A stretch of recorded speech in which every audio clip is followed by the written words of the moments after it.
Hai, aku Adriana dan aku berumur 14 tahun. Pernahkah kamu menginginkan seorang adik laki-laki atau perempuan? Tapi bagaimana jika dia tidak seperti yang kalian bayangkan? Ceritaku bermula saat Alan lahir. Ibu berusaha untuk hamil sejak lama, jadi Alan adalah anak yang ditunggu-tunggu. 1,5 tahun pertama adalah waktu yang paling menyenangkan. Lalu, dokter menyadari tanda pertama dari autismus, dan ketika Alan berumur 3 tahun, ia akhirnya didiagnosa. Ibu dan ayah menangis selama beberapa hari dan teman-teman, kolega, dan relatif tidak berhenti menghibur mereka. Selama kunjungan tersebut, teman-teman menyarankan ibu dan ayah untuk membawa Alan ke klinik spesial.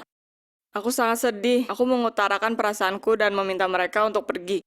Bagaimana bisa aku membayangkan memiliki Alan? Dan kini dia harus pergi. Untungnya orang tuaku tidak mendengarkan nasihat tersebut dan meyakinkanku bahwa mereka sangat menyayangi Alan dan tidak bisa membayangkan hidup tanpanya. Mulailah periode baru dari hidup kami. Adikku mendapatkan banyak perhatian dari orang lain, tapi tampaknya dia tidak peduli. Alan berubah dan berhenti menjadi sumber kebahagiaan. Dia menjadi manja dan kejam. Terlebih lagi, relatif yang awalnya ingin mengunjungi Alan malah memperhatikanku.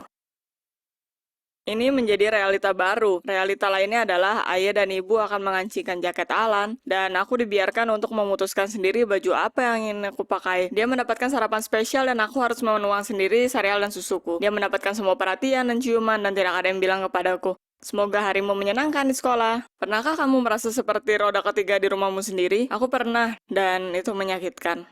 Lalu aku memutuskan untuk bolos sekolah dan tidak mengerjakan PR. Mungkin mereka akan menyadari kehadiranku. Dan mereka menyadarinya. Orang tuaku mengomeliku karena nilaiku dan kehadiranku di sekolah. Psikolog memberitahu mereka bahwa ini adalah hasil dari ketidakdewasaanku dan aku butuh tanggung jawab lebih. Dan mereka memberikan itu. Aku ditugaskan mengantar Alan. Hebat. Aku mendapat daftar aturan yang harus dan tidak harus diikuti Alan. Aku bahkan tidak membacanya. Pada titik itu aku muak dengan perhatian untuk Alan. Dengan segera aku menyadari bahwa dia bertingkah berbeda saat bermain di luar. Dia tidak cengeng. Dia bahkan mendengarkanku. Aku mulai bercanda dengannya tentang petualangan masa kecilku di taman itu. Dan dia mendengar dan menikmatinya. Tapi suatu saat sesuatu terjadi. Dia berlari kencang, tersandung batu dan jatuh. Lututnya terluka dan darah serta masalah besar menunggu di rumah. Apa yang terjadi? Aku bisa saja terjatuh dari pohon dan tidak akan ada yang peduli. Dan dia hanya melukai lututnya. Tidak, semuanya histeris. Alan dan aku, kita dilarang untuk kembali ke taman. Ya, oke, kita tetap kembali dan bermain di taman. Diakhiri dengan benturan dan luka lagi. Orang tuaku berkata bahwa aku tidak bertanggung jawab dan tidak memperhatikanku lagi. Mereka sangat takut kalau Alan mengalami trauma emosional dari apa yang terjadi di taman. Mereka tidak akan meninggalkannya. Mereka tidak berbicara denganku untuk beberapa hari. Mereka mengacuhkanku sepenuhnya. Itu di mana aku memutuskan untuk menguji mereka dan melihat apa mereka mengingat keberadaanku. Pertama-tama aku berpikir untuk kabur dari rumah, tapi aku tidak akan selamat di jalan. Aku harus lebih cerdas. Aku bersembunyi di basement dan menunggu sampai mereka menyadari kehadiranku. Tidak ada yang menyadarinya pada beberapa jam pertama, seperti dugaanku. Yang aku dengar dari lantai atas, "Alan, jangan! Alan, kamu lapar?" Bagaimana denganku? Mungkin aku juga lapar? Beberapa jam berikutnya, aku mendengar Alan menangis tanpa henti. Orang tuaku mulai khawatir, lalu Alan mulai menangis lebih kencang dan semakin kencang. Aku mendengar ayahku berkata, "Alan, kenapa kamu memegang foto Adriana?" Dan itu saat dimana semua orang mulai mencariku. Alan tidak mau berhenti menangis. Orang tuaku mencariku di setiap ruangan dan memanggilku. Lalu ibu berkata, "Aku yakin dia kabur karena kita terlalu keras." Aku masih menunggu dan tidak mau keluar. Orang tuaku memanggil tetangga untuk melihat apa aku ada di sana. Mereka datang ke rumah kita dan kekacauan besar terjadi, ditemani tangisan Alan.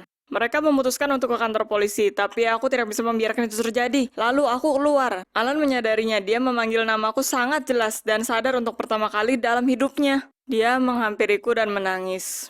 Bahu kecilnya bergetar.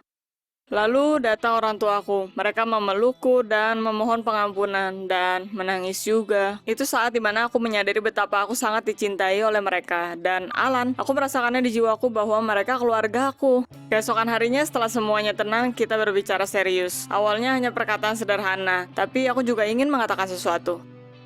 Orang tuaku terkejut mendengarnya, bahwa aku mengeluh bukan hanya tentang perilaku mereka terhadapku. Tidak. Aku berkata bahwa Alan jahat karena dia kebosanan. Mereka mengekangnya dengan kontrol dan perhatian. Sekarang aku dan Alan bebas bermain di luar, sebanyak apapun yang kita inginkan. Tapi aku tetap menjaganya, walau dia berpikir lain. Aku sangat senang memiliki adik yang menyenangkan, yang membuat hidupku utuh. Kita saling menyayangi dan itu selamanya. Apakah kalian menyukai video ini? Like, jadi banyak orang yang akan melihatnya di YouTube. Subscribe ke channel ini supaya kalian tidak ketinggalan video lainnya. Beri saudara kalian pelukan.